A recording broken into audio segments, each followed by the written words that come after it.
a lot of times is waking up, getting a good glass of salt water to start getting that electrolytes kicking in the body, start getting the brain to start waking up, move your body, right? So that's a good deep stretch when you wake up.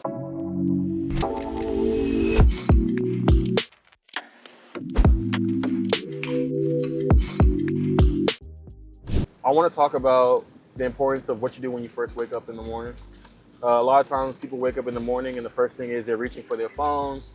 They want to go on Instagram and start scrolling when they did that the night before. What that does is it stores a lot of dopamine into the brain, which can give a lot of false expectations.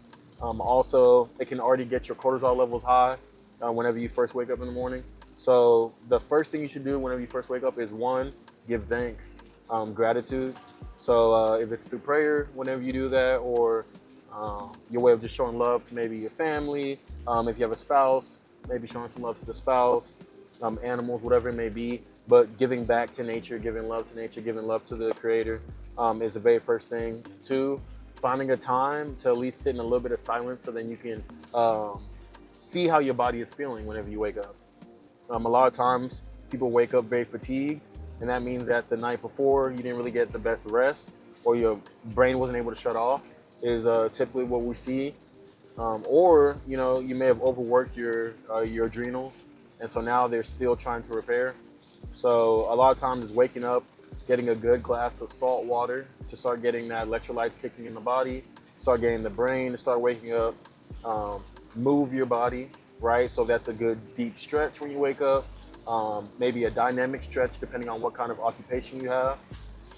But the main thing is that you want to at least give yourself 30 minutes or so without any stimulation from phones, TVs, to really just get your body to rise properly, the hormones to start balancing properly, and not just giving an overstimulation to the beginning of your day.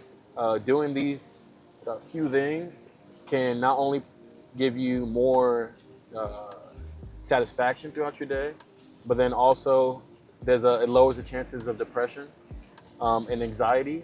Most of that comes from the stimulation from all the devices, the 5G, the radiation, the food that you may have ate before. Just giving yourself some time to not just jump straight into eating food. I want to break down a little bit of the power of fasting and letting the body rest and digest.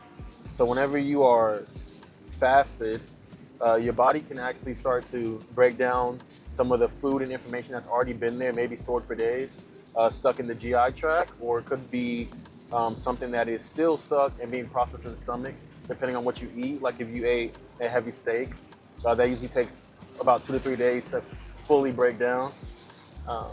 And so whenever you're in a fasted state, now your body can focus on healing. And it takes about 3 days for your body to start transitioning more into using stem cells to start repairing your body. So if you have a huge injury, like a torn shoulder or ACL injury, or even some of the minor things like gut issues, or you have headaches all the time, taking time to fast, let your body break down what is already in there, start increasing the stem cells, healing, there's a higher chance that you can heal that issue before you move into all these pills and potions that you think that you should be taking. Rather let your body start to identify the issue and defeat it through macrophages, monocytes. Those are different things, eosinophils that destroy viruses in the body to give you a better advantage in your life.